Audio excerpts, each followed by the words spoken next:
There. Thank you, Dave. Now let's start the question and answer session. I'll start with a few questions to the panel, and then I'll leave the floor open, and you can ask questions. Now let's start with the PCAS. We had both, I think all of them mentioning about PCAS. Mark, you were the leader of the PCAS report. Now let me ask you a straight question. Are you happy with how the government as well as industry stakeholders reacted to the PCAS report? Are you happy with the set of actions the government has initiated so far? If you think, why? What are the things that you're happy about? Mm-hmm. If not, what are the actions that the government can initiate to support? I'm sorry. I'm actually not just happy, I'm actually thrilled. I mean, you have to think about this. We're less than 2 years since the report came out. We've already gotten a presidential memorandum. We have huge uptake at the FCC. A lot of stakeholders that are involved to try to move this forward. We have, a band designated with a new terminology, an innovation band, to move that forward. We've gotten leadership on so many different quarters. And again, with huge credit to Tom for what he's been doing at the White House. Huge credit to people like Dennis for what he's been doing over at the FCC with the TAC, and of course all the various groups part of the NTIA. I feel that this will be implemented in this administration, and that is one of the greatest things that you could think about, right? Which is to have a report come out and actually have it move forward. I really appreciate Dale's comments on where we need to move. I think a lot of work is being done, and it's really great also to realize that when we started this report, Dale was talking a lot about carrots. And the incentive word was carrots, carrots, carrots. Now I guess you're bringing the sticks too. So this will be implemented with both as well. And I think the other part about this, which it may be, we've seen a huge sea change, I think, at some of the agencies like the DOD. I mean, Tom can probably speak about this even better. But just in the small amount of time that I've spent there with them, it's huge receptive air to move this forward. I mean, people realizing the alternative to clearing spectrum, the costs involved, the time involved, the fact that it will take years to get any usage by the commercial sector is just untenable. The idea that you can start off in a system and actually gain use very quickly and then get more and more use as you perfect things, I mean, that's a win for everyone. And I think the agencies, and particularly I give credit to the DOD because they have so much federal spectrum to offer, has been a huge partner in that regard. And private industry has been, and we'll see we're already seeing prototypes of spectrum access systems. I think we'll see far more work on receiver management frameworks. I do think that this public-private partnership that will evolve is going to be really something for us to watch. Are you happy with how the major industry players are reacting to this and working on this right now? Yes, I am. I have one more question for you on this. If you do this PCAS report again, do you think you'll change any of the recommendations or focus areas? I know. Yeah. Sorry. It's only when you talk. No, my cell phone is off. Oh. I'm not talking now. Maybe I should live. If you do this again, now it's about a year, is there anything that you might change in the recommendations or? No, I think that we had a lot of stakeholders involved in crafting the recommendations that we did. I think we were very happy with those. Excellent. I think on that note, we should give last to Tom and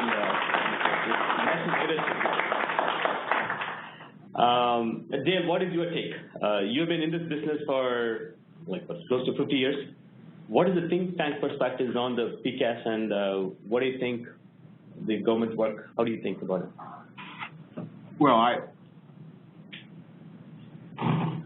trying to think of the right word. Probably ecstatic. I mean, I think it really is true. The progress that's been made in 2 years is incredible. There's some things that still bother me. The principle right now is not losing control of this resource, where PCAS people go out and buy jammers, for example, and think that they can use them with immunity and those sort of things. So that continues to worry me, at least my current worry. And then, of course, Mark set me up. I mean, how can I not say, this receiver?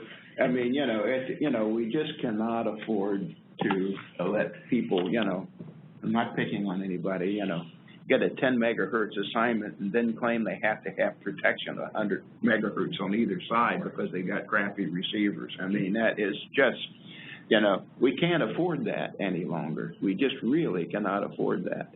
And the same sort of transitions that we talk about, I'm a, as you may know, a big fan of something called the harm claim threshold. It's a way of trying to give it a little bit more precise.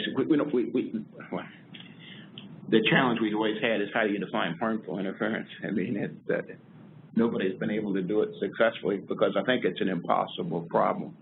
And what you have to do is go to something like harm's claim threshold so that it's specific and it's knowable, and you use some sort of maybe a multi-stakeholder group or something to come up with the right limits, and then transition over time so the receivers improve over some period of time. So I am still concerned about the receiver issue, but I'm generally speaking feel very, very good about where we are right now. Thank you. Now to Tom. Obviously, you must be very proud of the actions that has happened after the PCAST. And there have been two national memorandums, and there have been certain initiatives going on. What is next from a wider perspective? We keep talking about this Apollo moment now in various economic sectors. And in wireless also we are talking about recreating the innovation. And can you create that light of innovation back again? What is the next set of initiatives that you think from your wider perspective? I just have to start by remarking, it's interesting as Dale was talking about interference was when we started getting that buzzing sound. I think he's got a little device that he uses. Security check me into that. Well, I mean, I made mention earlier, and I appreciate Mark's comments about the agencies and the work they're doing. But as I said earlier, we have dumped a whole lot on them. There is plenty they have going on now, but based on, again, two presidents' memoranda and legislation and all the work of the FCC, so much of it born out of the PCAST report. And I will tell you, sitting in the Office of Science and Technology Policy, a lot of what we do is help develop and implement and then coordinate the agencies and really getting agencies working together, whether it's on spectrum or any other issue. And it's a really hard job each agency has their own mission, they have their own leadership, they have their own statutes, they have their own budget, they have their own appropriators and authorizers on the Hill. They are silos in a sense. And so trying to align everyone and get everyone going in the same direction, under the best of circumstances where everybody is totally motivated, even then it's very hard, and sometimes it's even harder. So I think, we've pretty much got our plate full. I wouldn't expect to be able to impose any more work on the agencies. I will say the amount of effort that's going on throughout all stakeholders, not just the government, really is remarkable. And when you're in the weeds, as all of you are and all of we are, you sometimes can lose focus of that. But I had a privilege of meeting a month or two ago with a woman who was a former sort of equivalent of FCC commissioner in France, and she's been commissioned by a French cabinet secretary to write a report on spectrum and spectrum sharing in particular, and she reached out because she wanted to talk about the PCAST report and all the spectrum sharing initiatives going on here. And I had a wonderful meeting with her, spent an hour or so over at the French embassy, and we got to the end of the conversation, and she said, I got one more question for you. Why is your president the only leader in the world that talks about spectrum? She said, in the rest of the world, this is just some dry technical issue. It would never get anyone's attention. She said, I'm commissioned to write this report. I mean, that's like as important as we got it here. But you've got a president who's pushed legislation through. He's got two memoranda. He commissioned the PCAST report. what's going on? Why is that different? And I sat and just reveled in the moment for a moment, and then I just said, well, it's the economy, pure and simple. And she chuckled and she goes, well, we have an economy. And I said, well, your leaders should be talking more about spectrum. But I really do. I think the play is full. So I think the next steps are, implementing 3.5, implementing the 5 gigahertz issues. We're looking at a whole number of fronts. One of you asked Mark about his success, and I, if you go through the PCAST report, you can see action on almost everything. One of the things he talked about was this idea of a model city, and this would be an idea of like having a real world environment to do, actual deployments, not sort of Mark could probably have his own vision of it, sort of widespread commercial deployment, but you're actually out there operating in a real environment. So we've been talking about ways maybe make that work, talking to the FCC. I mean, I think all the tools are there. It's just a question of getting the players together, whether it's industry, government, public safety, and a city or two who would want to collaborate. So we might be looking for some more motion in that direction too. Thank you. Okay, now let's talk about investments on a broad perspective, right? Typically, the United States government, in particular, has invested in a huge way in multiple economic sectors, especially on the basic research. Well, the industry has jumped in on the applied research and stuff, taking it forward. That's how the greatest of the world's innovations ever happened here. And that has given global technology leadership to the United States in almost every sector that you can think of. Now, the question for Mark is, are you happy? I know if you really look at the last 10, 15 years, there's a lot has happened in the application space, the mobile application space. If you look at the Facebook, Twitter, and so many other companies that have gone up, that's created investor value, stock market has gone up. But in terms of the basic fundamental research, many companies have floundered. The organic organizations, the OEMs in the United States have floundered. Now, are you happy, Mark, with the investment climate right now? And how is the Silicon Valley right now working? Is it really hot right now? Not only Silicon Valley, Boston, Dallas, so many other in Washington, D.C. areas. If you think yes, what are some of the examples that you can quote? If not, why not, and what can be done? It's interesting, Ranga, because I've come here and we talk about, are we doing enough to invest? And then we sit in Silicon Valley and people ask every day, they ask these panels, are we heading to a bubble? Are we doing too much investing? But I would argue in areas like mobile and in data and analytics particularly, it's been a great area to invest in, which is why I decided also to create a focused fund, purely in this area. We're seeing a lot of great poster children out there for the use of this data. I would call it the next wave of analytics. Professor Tom Davenport, Harvard Business School, calls it Analytics 3.0, the idea of analytics for business impact. So going beyond traditional analytics, going beyond big data infrastructure, but going into the idea of how do you sift through this data, how do you apply machine learning, how do you do predictive analytics, prescriptive analytics, to really make sense out of it all. I think you're seeing that as one tentpole. I think you're seeing huge investment now in, as we talked about, this industrial sector for analytics, data, and mobile, which will be widespread through the whole country. I mean, I'm seeing startups all the time outside of Silicon Valley, in Utah, and invested in companies in Utah and Minneapolis, seeing companies, in the heartland.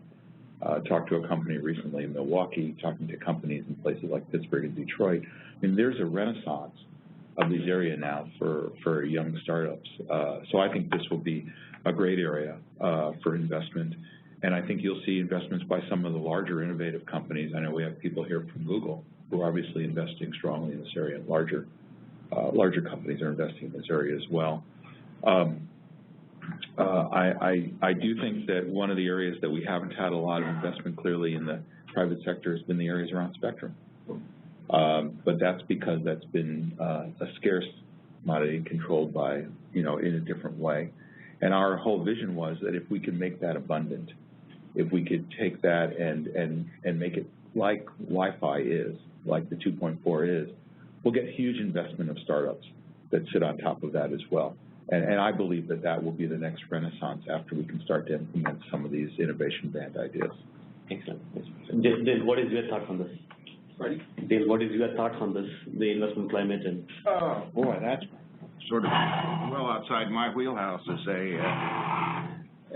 they say. One of the things that I see some, just because of people who call me, is there seems to be a lot more interest in people trying to find spectrum niches, underlooked things. In other words, which is really kind of intriguing, because as the spectrum gets more valuable and we get more flexible and so forth, you would hope that's exactly what people are doing. They're saying, gee, if we got this and we put it with this beside it, we got that, we could then create something that has even higher value. So, you know, I don't spend an awful lot of my time on the investment side, but the things that that is a sort of that's the sort of thing that's encouraging to me. I do some angel investing, but it's mostly in pretty narrow technologies and stuff.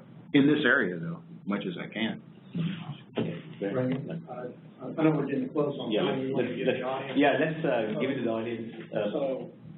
Since I have Paige kicking me in the leg, I have a shot. Good. Thank you. Yeah. So fundamentally, two key enablers are transparency and trust, not just like use information, but we talk about technology, process, and people. And it is a two-way street, and ultimately sharing is sharing. It's not just sharing a federal spectrum with commercial users. And Tom, you mentioned starting discussions of reciprocity. How far along are we in that notion, and what progress are we making there? I think we're at the beginning. I mean, I guess you could imagine a few different variations of this, but you know, one would be that going forward as the commission issues commercial licenses, this would just be a condition in there, and I don't know really the details of it. So frankly, I think we're at the beginning, and part of the reason for that is, it was raised, I believe, in the FCC's notice of proposed rulemaking on 1755, and I know there were some discussions going on, and I think for the agencies, it was just, although they are the biggest winner out of it, you know, they're really focused right now on transition plans, on the planning for moving systems out and how they're going to share with the systems that are there.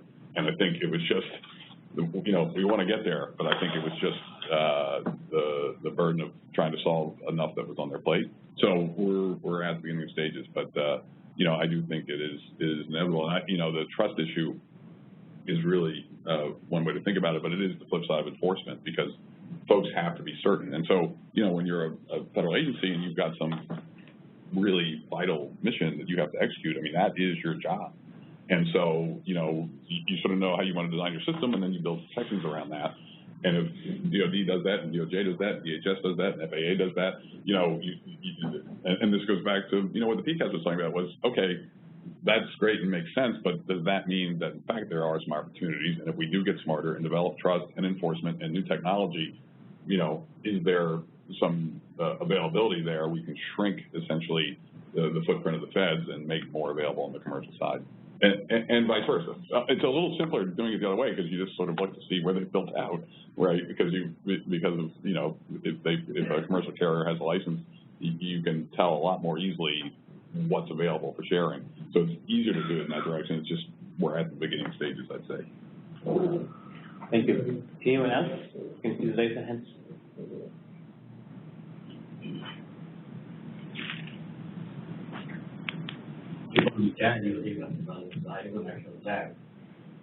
Since I made some of the system sharing measurements about 20 years ago, there are two classes of people whom I found, and they're a little bit different. One is public safety, whom I work very closely. They have a very simple principle. My spectrum is mine, and your spectrum is mine when I need it, which makes it a lot easier. But they have a reason for that, because they are concerned about life safety. They want to go home safely to their families that evening, and anything that might impinge on that, and they're all from Missouri, they are very concerned about. So it's not always that private sector wants to jump in, but sometimes they're very protective of the spectrum, and the trust issue becomes one. The second area, though, is a little bit more interesting. For example, if you take point-to-point microwave, they sometimes have 35 dB margin. So, and the reason they have the margin is not because they need it at all times to carry the megabits per second. but it's because there are regulatory constraints that say that if there's a rain fade, you will still continue to operate, and that you must have an uptime of at least so many minutes, or uptime that downtime of only so many minutes per year. So now those are folks where if you're willing to incentivize them, if you're willing to, and ultimately that's why I don't think there's a single harm threshold for any industry. It's a dynamic threshold as well.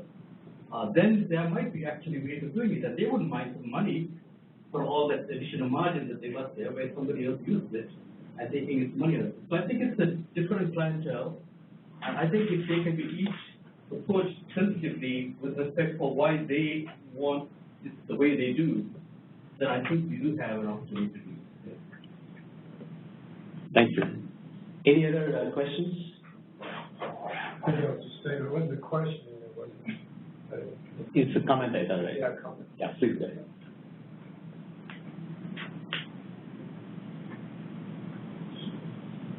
Mark West University. This is a question for Mark in particular. I'm interested in his question of investment in systems. So if you had a proposal for a company that relied on shared spectrum as part of their business plan, how comfortable would you be about an investment like that?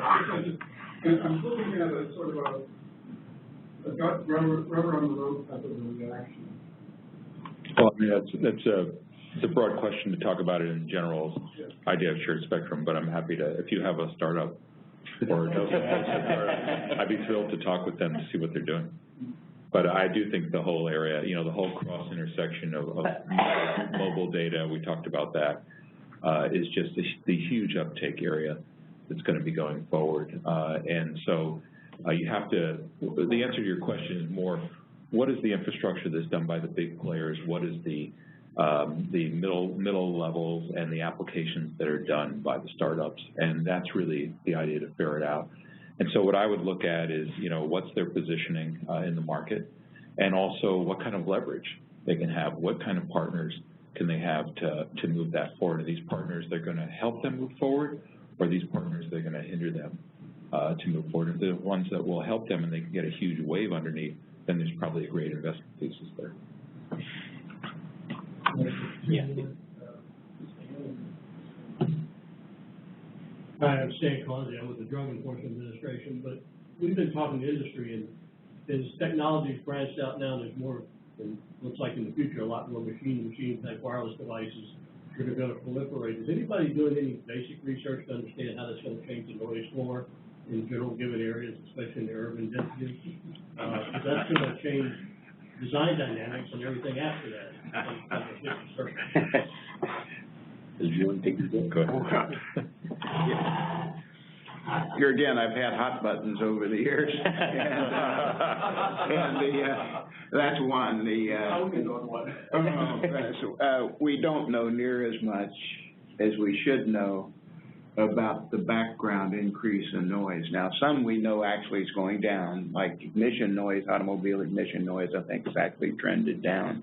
But one of the things we've had in the TAC for how many years, Dennis? Since the TAC has been in existence, we said we've got to understand more about what's happening to the noise floor. When I talk to the old timers like me, everybody says, gee, the background noise is 10 dBs higher than when I started my career or something like that. That's what they'll tell you. But getting real factual information on the area is really tough. I was talking to somebody here about the idea with these airborne measurements that perhaps you could go out and make measurements over the ocean or someplace where there's absolutely no noise, maybe what we're doing. Anyway, making some measurements there and then doing some measurements in supposedly unoccupied spectrum in urban areas and get some sort of feel of what the delta is between a very isolated area and an urban area. But we need to get a handle. We need to get a handle on this because the switching power supplies, I mentioned before the electronic ballasts. There's just all kinds of things out there that is contributing now to noise, and we don't have a good handle on it.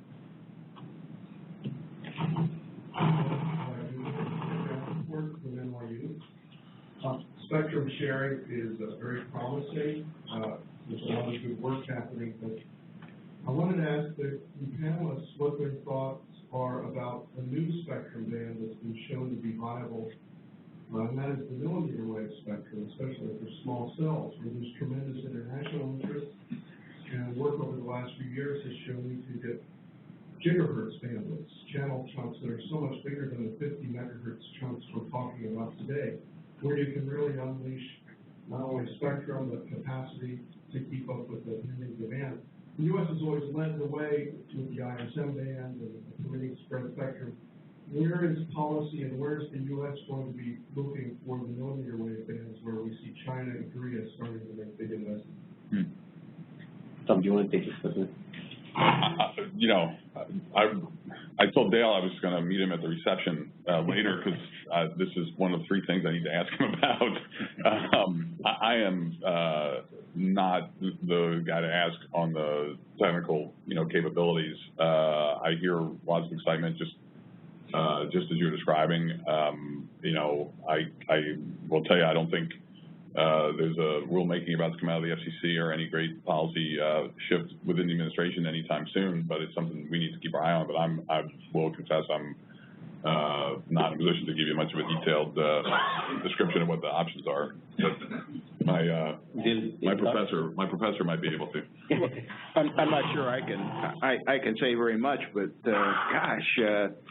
yes, we need to do it. I mean, the pressure here is so great that if we can find ways of going higher and using spectrum, as an old man, I can't help but tell you I can remember when land mobile radio was 150 at 150 megahertz, and the proposal was to go to 450, and everybody said it wouldn't work because it was too high, and so it's sort of sometimes, I'm not kidding, yeah, and so, we tend to dismiss some of the higher frequencies too quickly, and with all the things that are going on and so forth, it's something we sure should be taking a serious look at. I just wanted to add one piece to this. Rangam spoke earlier about the difference between basic research and applied research and how we often historically or have consistently historically looked to the government to help fund the basic research through organizations like NSF, and then industry sort of takes it from there, and it's easy to see why. The question about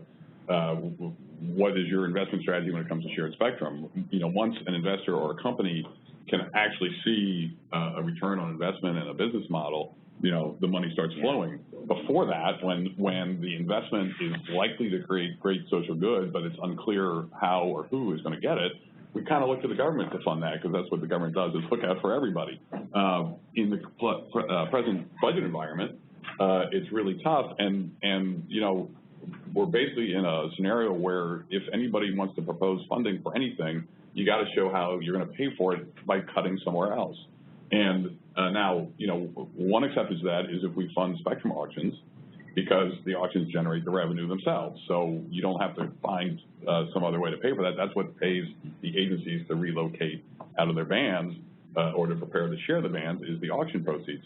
When we talk about unlicensed, we throw that out the window because unlicensed doesn't create any revenues. Unlicensed might generate the same amount of social benefit, including treasury revenues, because companies get profitable and pay taxes and all that. But from a legislative budget perspective, it doesn't count the same, and it skews policy. And the budget environment is such that we got to make tough choices like that, but we really should do it with our eyes open. And from my perspective, when we talk about, let's say, millimeter wave technology, that would be a wonderful place to go pursue it. But in the budget, environment, it's like, all right, how do we pay for the next, 10 million, 50 million of research?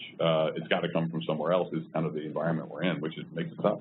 Right. This is definitely phone and friend time. So, John, you look like John Shaver may have a good answer for us. Yeah, DARPA is investing both consultants for the for SEO office, all of that on the website. And I think it's actually fairly substantial because the military recognizes the importance of this as well. Thanks, John. So I think it's time out, so let's have some wrap-up comments from the panelists. What do you think is the key takeaway or recommendations which would be of interest to you from the workshop today, from the focus groups today? Starting from Mark. Well, I plan to learn a lot. The reason why I came here today was to learn a lot about what's going on, and we have, there's a great panel coming up on key projects that are going on, and then also the demo exhibits that'll be going on after that, and of course the water cooler conversation. So I think it's just a great time for the evolution of innovation in this space. Thank you. Dave? I can't add anything to that. Okay. Tom? Yeah, I agree. I mean, the work, as I said at the beginning, the work of groups and events like this is just fundamental. And, you know, it's not going to be on the front page of the New York Times tomorrow, but it's essential to what we're doing. You never know. Thank you so much, please.